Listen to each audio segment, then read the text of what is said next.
Good evening, everybody. A new Gallup poll reveals the impact of the tens of thousands of illegal immigrants who've been flooding across our southern border. The American public now says that immigration is the most important problem facing the nation. The rapidly rising number of illegal immigrants crossing our border has awakened millions of Americans to the impact of illegal immigration and the lack of border security. The number of Americans who now consider the border crisis to be the country's most important problem reaching 17%. That's up from 5% just last month, and the highest number illegal immigration has ever registered in the poll. The emergence of immigration as the top issue in the minds of Americans reported as the government unveiled a plan to turn a cushy Texas resort replete with tennis courts, an Olympic-sized swimming pool, hot tubs, cable television, and Wi-Fi into a juvenile illegal immigrant facility. All of this at a cost of $50 million to taxpayers. The plan, moments ago, scrapped by Health and Human Services because of what they claim to be, quote, a negative backlash caused by information misreported to the public. To be clear, the negative backlash was created by illogical bureaucrats who thought the media and the public wouldn't take notice of their excess and poor judgment. We're also learning tonight that Honduran President Juan Hernandez is blaming U.S. drug policy for the surge of illegal immigrants to the U.S. border. Hernandez said, quote, "The root cause is that the United States and Colombia carried out big operations in the fight against drugs. Then Mexico did it, pushing drug traffickers into Honduras, Guatemala, and El Salvador." Senate Minority Leader Harry Reid, however, says the U.S. border is just fine. The border is secure. Martin Heinrich talked to the caucus today. He's a border state senator. He said he can say without any equivocation, the border is secure. The border is secure. Well, Governor Dave Heineman disagrees. He says the government is conducting secret operations to move tens of thousands of illegal immigrant children all over the United States and refusing to tell state and local leaders anything. He'll be joining us here in just moments. Also tonight, the House Rules Committee taking the first official step in Speaker Boehner's quest to sue the president for unilaterally changing federal law without congressional consent. George Washington University constitutional law professor Jonathan Turley telling the committee why it's imperative that the Speaker be given legal authority to proceed. We're seeing the emergence of a different model of government, a model long ago rejected by the framers. A dominant presidency has occurred with very little congressional opposition. Indeed, when President Obama pledged to circumvent Congress, he received rapturous applause from the very body that he was proposing to make practically irrelevant. When a president can govern alone, he can become a government unto himself, which is precisely the danger the framers sought to avoid. We'll be talking with Congressman Mike Kelly of Pennsylvania about why the Speaker has chosen a lawsuit over impeachment. And Democrats accusing Republicans of waging a war on women for years. But the brand new book, Assault and Flattery, proves once and for all it's actually Democrats who are ignoring the best interests of American women. Author, townhall.com editor, and outnumbered co-host Katie Pavlich among our guests here tonight. Nebraska Congressman Lee Terry trying to force the Obama administration to be transparent on the border crisis. He's introducing legislation directing the Attorney General and Department of Homeland Security to report to Congress on where unaccompanied illegal immigrant children are being sent, how many of them have been given immigration hearing dates, and how many of them are showing up for the hearings. Joining us now, Nebraska Governor Dave Heineman, who along with Congressman Terry recently found out that 200 children had been sent to the state of Nebraska without any notice whatsoever to local or state government officials. Governor, good to have you with us. Let's start with, has there been any apology? Has there been any effort? Has the Health and Human Services Department, Homeland Security reached out to you to change the tone of the relationship with your government?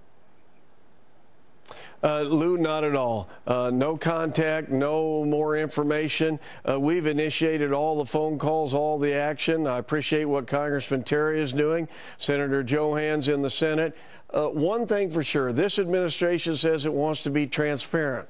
Well, how about being transparent by telling governors and mayors and local elected officials the names of the illegal, unaccompanied children are being sent to our cities and our states, who their sponsors are? We have a responsibility to our taxpayers to ensure that they don't receive state and federal taxpayer-funded benefits. So they could start right there.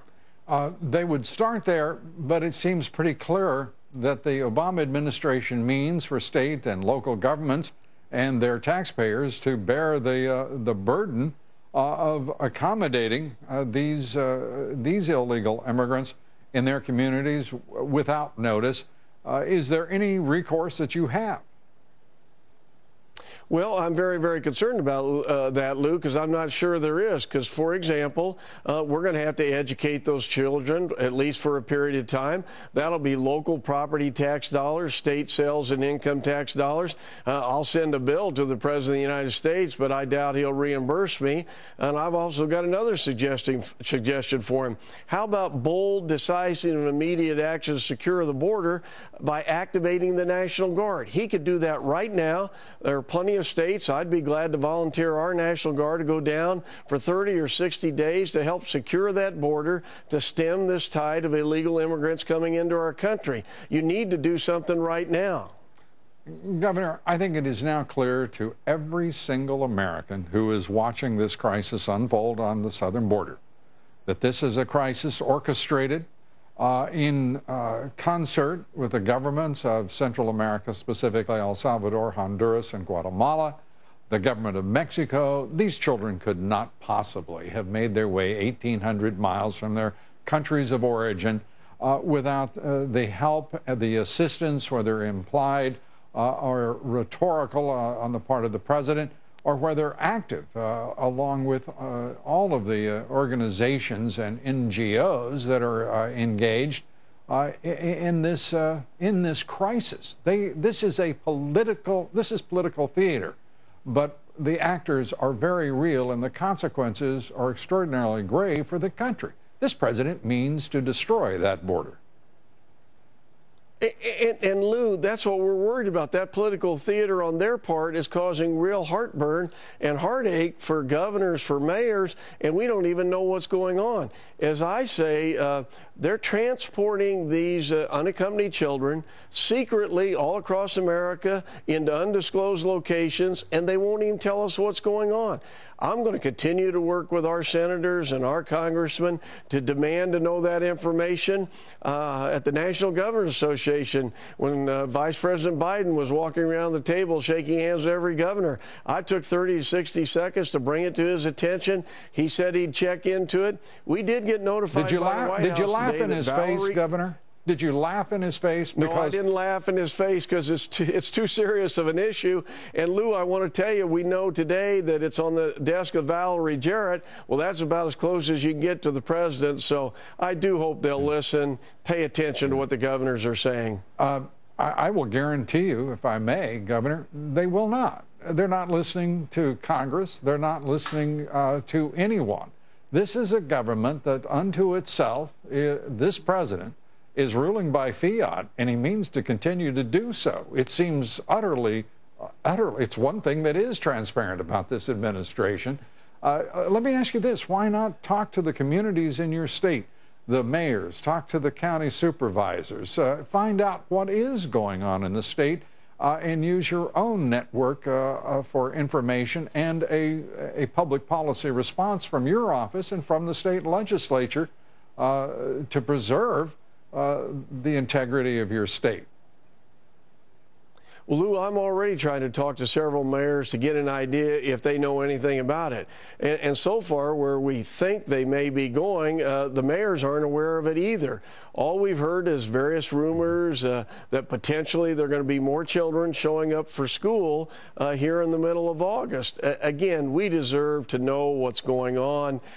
This is our country. Why won't they share that information with us? What are they hiding? And like you, I'm concerned we're never going to find out, but we're going to do everything we can to try. Well, you were talking about the National Governors Association. Governor Malloy, a Democrat of Connecticut, refusing to accept them, and that refusal being honored. There seems to be a different standard for blue states and red states, Governor. Do you suppose that has any influence on what's going on here? I'd like to think not, but it could be. The one difference I know right now is that would have been a holding operation there in Connecticut, which he said no to. Right. I don't know whether he said no to accepting any, and can he prevent it? Because if they're only going to go to red states versus blue states, that's not the way we work in America.